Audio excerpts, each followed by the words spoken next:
बीजापुर में नक्सलियों के खिलाफ ऑपरेशन का सोमवार को 7वां दिन है। ऑपरेशन को लेकर नया अपडेट सामने आया है। करीगुट्टा पहाड़ को मानसून तक जवान नहीं छोड़ेंगे, जिससे नक्सलियों की मुश्किलें बढ़ सकती हैं। वहीं अस्थायी कैंप में कुछ दिनों में जवानों की ड्यूटी बदली जाएगी, क्योंकि ऑपरेशन में शामिल जवान बड़ी संख्या में डिहाइड्रेट हो रहे हैं, जिन्हें हेलीकॉप्टर के जरिए जिला मुख्यालय इलाज के लिए लाया जा रहा है। इस विशेष अभियान में सीआरपीएफ, डीआरजी, एसटीएफ, कोबरा और तेलंगाना की ग्रेहाउंड फोर्स समेत कुल 10 से 12 हजार सुरक्षा बलों को तैनात किया गया है। जवानों ने करीब 1500 नक्सलियों को चारों ओर से घेर लिया है, जिनमें कई वांछित और बड़े कैडर के नक्सली नेता शामिल हैं। जवानों की आक्रामक रणनीति का असर भी सामने आने लगा है। लगातार नक्सली कैडर सरेंडर कर रहे हैं। बीजापुर में 22 नक्सलियों ने सरेंडर किया है। इनमें 14 इनामी नक्सली शामिल हैं। उन पर 28 लाख रुपए का इनाम घोषित था।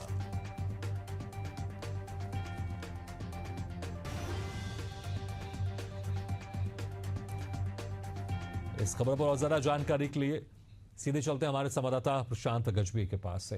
प्रशांत, जिस तरह से यहां पर एक सबसे बड़ा ऑपरेशन चलाया गया है सुरक्षा बलों की तरफ से, लेकिन मौसम को देखते हुए गर्मी धीरे धीरे बढ़ती जा रही है। हालांकि कुछ एक आध दिनों से बरसात जरूर हुई है, लेकिन गर्मी की रफ्तार लगातार बढ़ती जाएगी, इसमें कोई शक नहीं है।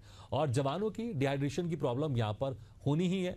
और जिस तरह से रणनीति बनाई गई है कि जहां तक जवान पहुंच गए हैं उसके आगे ही बढ़ना है, उसके पीछे नहीं हटना है, इसलिए यहां पर रणनीतिक तौर पर कुछ कुछ दिनों में जवानों को बदला जाएगा। और क्या कुछ वहां पर आप तैयारी की सूचना मिल रही है किस तरह से, क्योंकि इस बार ऑल आउट ऑपरेशन है, पूरी तरह से नक्सलवाद को खत्म करना है, डेडलाइन भी सामने है। जी बिल्कुल, ऑपरेशन का 7वां दिन था और 7वां दिन भी खत्म हो चुका है और ये ऑपरेशन आने वाले और कुछ दिनों तक चलेगा।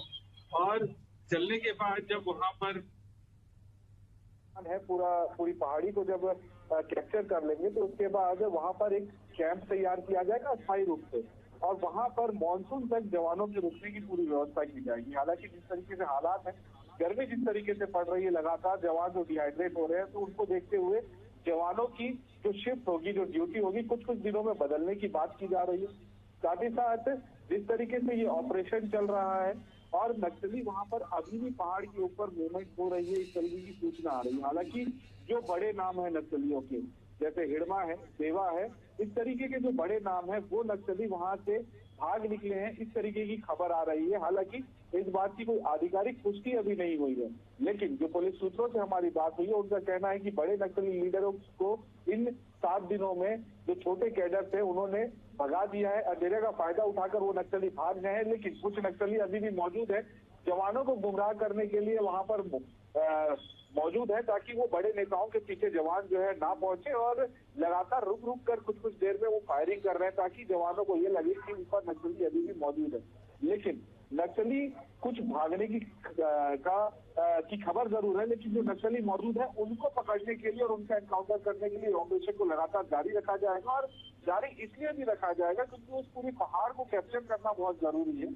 इस तरीके से समझिए कि उसका एक छोर जो है तेलंगाना की सीमा में खुलता है उस पहाड़ का, दूसरी ओर जो है छत्तीसगढ़ है।